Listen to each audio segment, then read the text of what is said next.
Normal life চলছে আর আমরা এর মধ্যেই সুইজারল্যান্ড যাচ্ছি। সুইজারল্যান্ড কোথায় মা? 7 সমুদ্র 13 নদী পার। কিসে করে যায়? ট্রেনে করে। সিনেমা হলের মাধ্যমে, কারণ সুইজারল্যান্ড রিলিজ করতে চলেছে। আর আজকে আমরা সুইজারল্যান্ড নিয়ে আড্ডা দেবো। আমাদের সঙ্গে রয়েছে আবিরদা এবং রুক্মিণী। স্বাগত তোমাদের জি 24 ঘন্টায়। যতই নিউ নর্মাল লাইফ হোক, যতই কোভিড হোক, আমরা কিন্তু সুইজারল্যান্ড যাচ্ছি ছবির মাধ্যমে। হ্যাঁ, তো তোমরা যখন প্রথম সুইজারল্যান্ড যাওয়ার অফারটা পেলে তখন কেন অ্যাকসেপ্ট করেছিলে? কোথাও না কোথাও এটা এতটা একটা রিলেটেবল গল্প যে somehow it is a hit content. আমি সবসময় বলেছি for me my script is my hero. আর যখন আমি সাবজেক্টটা শুনি, আমি পুরো কনসেপ্টটা শুনি, আমার এতই ভালো লাগে যে হ্যাঁ, এটা তো আমাদের সবার জীবনে হয়ে থাকে।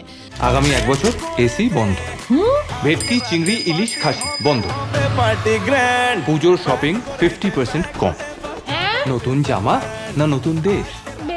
কিন্তু সুইজারল্যান্ড যে শুধুমাত্র রুমি বা শিবুর যে যাত্রা টু সুইজারল্যান্ড এইটা শুধু নয়, not only the journey to Switzerland কিন্তু স্বপ্নের গল্প, একটা স্বপ্ন পূরণের গল্প।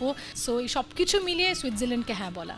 আর একটা বিষয় যেটা নায়িকারা ক্যারিয়ারের প্রথম দিকে খুব একটা মায়ের চরিত্রে, মানে অনস্ক্রিন মায়ের চরিত্রে অভিনয় করতে চায় না। তো এই সময় একটা 2 বাচ্চার মা, নিজের এজের থেকে বড় একটা এজে স্ক্রিন এজ বাড়ানোর একটা ফ্যাক্টর আছে। তো এইটা করা উচিত কি উচিত না, it is too bigger risk. বরঞ্চ আমি কিন্তু স্ক্রিপ্টের জন্য প্রথম চয়েস ছিলাম না। জিৎ অ্যাকচুয়ালি আমার কাস্টিংটার জন্য বলে সৌভিককে, মানে আমাদের যে ডিরেক্টর সৌভিক কুন্ডু, উনিও ডেবিটান ডিরেক্টর, যে রুক্মিণীকে ভাবলে কেমন হয়। অ্যাজ অ্যান অ্যাক্টর এটাই তো এক্সাইটমেন্ট, তাহলে আর অ্যাক্টর বলার কেন, তাহলে আমি একই জিনিস বারবার করে যেতে পারতাম। সেই অর্থে বলতে গেলে কমার্শিয়াল ছবিতে তুমি অনেক দিন পর, মানে নাচ গান সব কিছু মিলিয়ে, তো এই ছবিটাতে রাজি হওয়ার কারণ কি ছিল? আমি সবসময় এমন ছবি করতে চেয়েছি যেটা কিনা মিডল অফ দ্য রোড আমরা বলি, যেটার মধ্যে একটা ব্যালেন্স থাকে ইন্টেলিজেন্ট এন্টারটেনমেন্ট এবং মেইন স্ট্রিম ইমোশনে। এই গল্পটা বলার মধ্যে দিয়ে আমরা বেশ কিছু সফটওয়্যার ইমোশনস, বেশ কিছু ভ্যালুজের কথাও শুনতে পাই, যে এই যে স্বপ্নের পিছনে তুমি ছুটছো, তুমি কত দূর ছুটবে, সেই ছুটতে ছুটতে তুমি কি তোমার সততা, তোমার ইন্টিগ্রিটি, তোমার মানবিকতা, তোমার যে মূল্যবোধ, সেগুলো কি পুরোপুরি বিসর্জন দেবে? কারণ তোমার মনে হয় আমার স্বপ্ন পূরণ করতেই হবে, তার জন্য যা হয়ে যাক সেটাই কি তাই, নাকি কোথাও গিয়ে তুমি দাঁড়িয়ে টানবে, সেটা মনে হবে না। আমি এতটাও কম্প্রোমাইজ করতে পারি না। একটা জায়গা যেখানে একটা ডায়লগ আছে যে আমাদের সারাটা জীবন তো সঞ্চয় আর ত্যাগেই কেটে গেল, ভোগ আর হলো না। এটা কিন্তু সত্যিই হয়, সঞ্চয় করার ক্ষেত্রে নিজেদের স্বপ্নগুলোকে মানে সরিয়ে রাখতে হয়। তো সেটা তোমরা কতটা বিলিভ করো রিয়েল লাইফে? হ্যাঁ, মানে এটা কিন্তু আমরা দেখে কিন্তু বড় হয়েছি। ওই যে হয় না, মেয়ের বিয়ের জন্য টাকা, তার ছেলে মেয়েদের পড়াশোনার জন্য টাকা জমালাম, LIC করলাম, এই ছোটো করতে কিন্তু ওই বিদেশটা ওই বইয়ের পাতাতেই রয়ে যায় বা টেলিভিশনের পর্দায় রয়ে যায়, তার বাইরে কিন্তু যাওয়া হয় না। কি পাগলামো করছিস তুই? রুমির স্বপ্ন সত্যি করতে সুইজারল্যান্ড কেন, আমি নরক পর্যন্ত পৌঁছে যেতে পারি।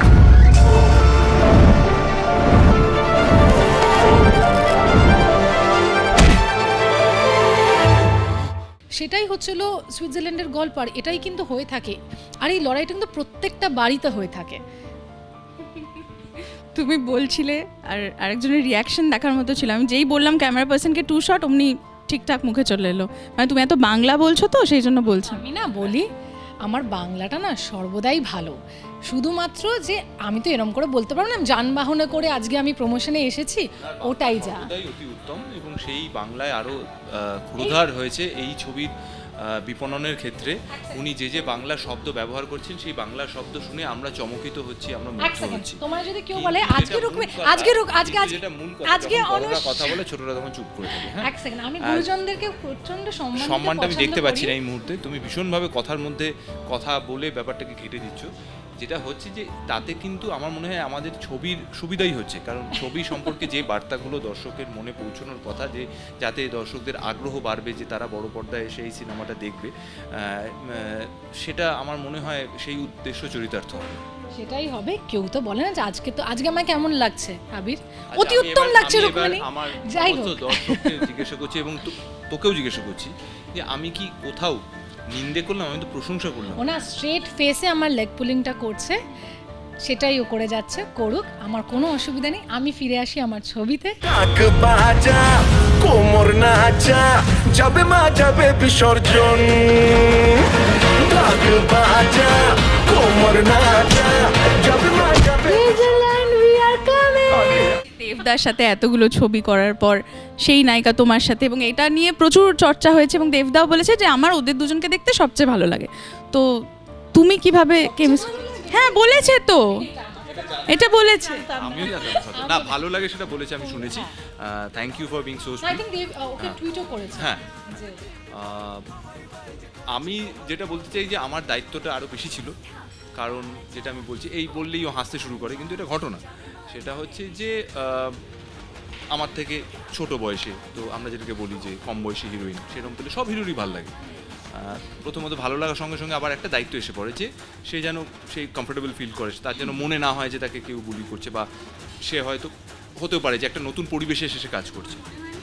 আমার পুরোটা বলতে দিই তো, হ্যাঁ সেই তো মনে হতেই পারে যে একটা অন্য পরিবেশে এসে কাজ করছি, বা সিনিয়র অ্যাক্টার্স তাদের সঙ্গে কাজ করছি, মনে হতেই পারে যে তাহলে কি আমি ঠিক করছি তো, বা আমার ভুল হলে হয়তো বলবে না এরকম। তো সেখানে একটা এক্সট্রা দায়িত্ব ছিল, এবং এটাও ছিল যে প্রথমবার মেয়ে বাড়ির বাইরে এসে কাজ করছে। তো এরকম কোনো একটা এক্সপিরিয়েন্স হলো, মনে হলো আমি কেন এই ডিসিশনটা নিলাম। আমার ভালোই ছিলাম, আমি একটা কমফর্ট জোনে, আমার পরিচিত মানুষের সঙ্গে কাজ করছিলাম, সুন্দর আমাদের কাজ হচ্ছিল, লোকের ভালো লাগছিলো। আমি ফালতু একটা অন্য জায়গায় এসে ছবি করলাম, কি একটা হিরো, আমার এক্সপিরিয়েন্স চলে গেল, সেটার একটা এক্সট্রা দায়িত্ব ছিল। বা ধর আজকে দেব এসে বললো যে দেখো একটা প্রথম এরকম ছবি করলো যে নিজের প্রোডাকশন হাউসের বাইরে এসে, একটা হয়তো কমফর্ট জোনের বাইরে এসেও, কারণ এই ছবিটা তো যেটা সেটা খুব স্বাভাবিক, মানে এই গল্পটা এরকম একটা আটপৌড়ে একটা হাউসওয়াইফের গল্প চাইছো তুমি এরকম একটা ছবি করতে এসে তারপরে এমন একটা এক্সপিরিয়েন্স হলো, তখন তো আমি মুখ দেখাতে পারতাম না কোথাও, না ইন্ডাস্ট্রিতে দেখাতে পারতাম না, আমার কলিগসদের কাছে দেখাতে পারতাম। So I took extra care to be very ভদ্র and welcoming and to make her feel very comfortable. তো এবার সেটা আমি আদৌ করতে পেরেছি কিনা, ওর ছবিটা করে আদৌ ভালো লেগেছে কিনা সেটা তো ও বলতে পারে। তোমার ব্যাকগ্রাউন্ডে মাথায় চলছিল আমি তো বেলডাঙ্গার শিবু নাকি? না, ও আমাকে জিজ্ঞেস করলে যে আমার কাজটা চ্যালেঞ্জিং ছিল ও, কিনা, challenging চ্যালেঞ্জিং ছিল। ছিল না, কিন্তু এই জিনিসগুলো তো আমার মাথায় ছিল ডেফিনেটলি। না না না আবির খুব ভালো, খুব আমাকে মানে খুব সত্যি খুব কমফোর্টেবল করে রেখেছিল পুরো শ্যুটটায়। আমি তো ওরমভাবে চিনতাম না আবিরকে, তখন বলাটা একটা মনে হয় যে একজন এত এস্টাবলিশ একজন অ্যাক্টর, ওরও তো একটা ইগো থাকতেই পারে, এটা একটা এক্সচেঞ্জ অফ ইগো হয়ে যায়। বাট হি ওয়াজ লাইক না ঠিক আছে তুমি এটা করবে, চলো তো আমরা এটা ওরমভাবে করি। সো এই ক্যামেরা আর্টিস্টটা না আস্তে আস্তে ওই একটা আইস ব্রেকটা হওয়ার পরে ওটা এমনভাবে হয়ে গেছিলো যে কেমিস্ট্রিটা আজকে যে দর্শকরা দেখে অ্যাপ্রিসিয়েট করছে এত, যে আবির রুক্মিণী আজ রুমিয়ান শিবু, এটা এই জন্যই যে অনস্ক্রিন যে কেমিস্ট্রিটা ওয়াজ প্রবাবলি বিকজ যে ক্যামেরার্জিটা বন্ধুত্বটা আমরা অফ স্ক্রিন শেয়ার করছিলাম, যে আর কি মারা মজা করে, এই যে লেগ পুলিং হচ্ছে যেটা সেটে আবির আমাকেই করেছে, এই যে সব কিছু মিলিয়ে সেটাকে আমি মেনে নিয়েছি। মানে খুব মিথ্যে কথা বলবে, হ্যাঁ জিপ খসে পড়বে মিথ্যে কথা বলবে। আচ্ছা ঠিক আছে, সেটে আবির তুমি বলতে চাও কে কাকে বলি করছে, প্লিজ টেক ওভার, বলে দাও কারণ ঠিক আছে আমি বলছি, আমি মানছি আমার এটাই ভুল হয়েছে যে আমি খুব ভদ্রভাবে বিনীতভাবে ওকে বলেছিলাম ডে 2-তে সেটাও। হ্যাঁ যে দেখো কাজ শুরু হচ্ছে তো একসঙ্গে কাজ করবো। আমরা জানি, প্রত্যেকেই জানি যে বাংলা ছবির ক্ষেত্রে একদিনে 14 ঘন্টা 15 ঘন্টা শ্যুট হয়, আমরা এখানে 18-19 ঘন্টা আমরা রেকর্ড ব্রেক করেছি, আমি একদিনে 22 ঘন্টাও 23 ঘন্টাও শ্যুট করেছে।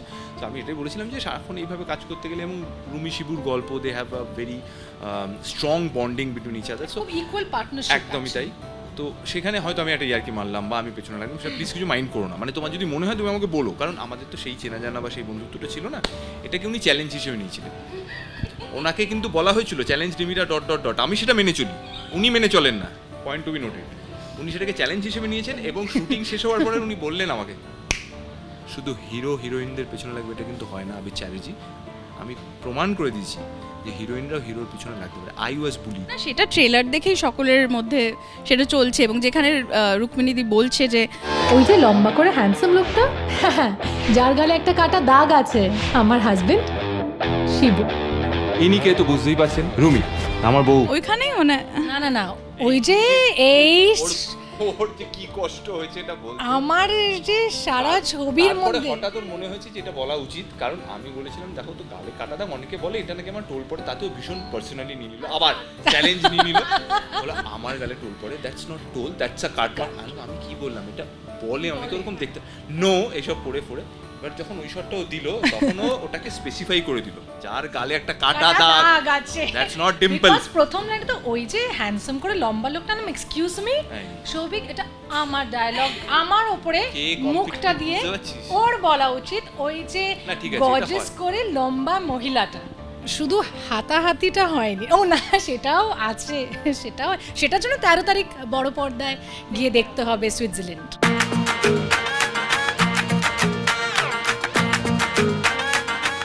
অলরেডি গানগুলো খুব প্রশংসা করেছে এবং আমার মনে হয় প্রত্যেক নায়ক নায়িকার একটা ইচ্ছার জায়গা থাকে যে একটা পুজোর গান থাকবে যেটা প্যান্ডেলে প্যান্ডেলে বাজবে।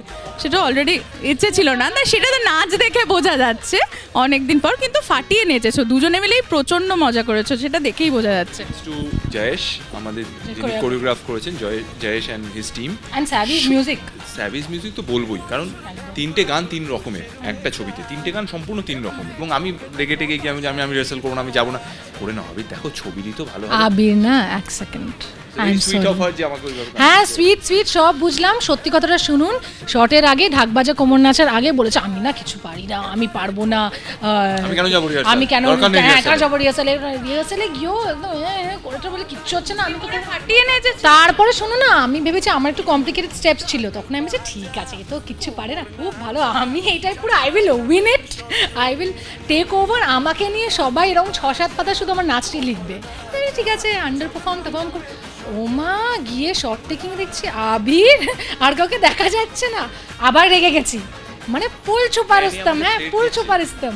আমি তো অবভিয়াসলি বলেই দিয়েছি আমি সুইজারল্যান্ড যাচ্ছি, দর্শকদেরও বললাম সব প্রিকশনস নিয়ে যেন তারাও সুইজারল্যান্ড যায়। তোমরা তোমাদের তরফ থেকে বলে দাও দর্শকদের। প্রত্যেকটা শোয়ের আগে স্যানিটাইজেশন হচ্ছে, প্রত্যেকটা শোয়ের পরে স্যানিটাইজেশন হচ্ছে, তো প্লিজ ভয় পাবেন না। যদি আপনারা কমফোর্টেবল ফিল করেন প্লিজ 13ই নভেম্বর এই দিওয়ালি, এই কালী পুজো, এই ভাইফোঁটা এসে দেখুন সুইজারল্যান্ড। এটুকু গ্যারান্টি দিতে পারি যে ওই 2-2.5 ঘন্টা আপনারা মজা পাবেন, আনন্দ পাবেন এবং নিজেদের গল্প বড় পর্দায় দেখতে পাবেন। Please come and watch Switzerland on big screen with all safety precautions please.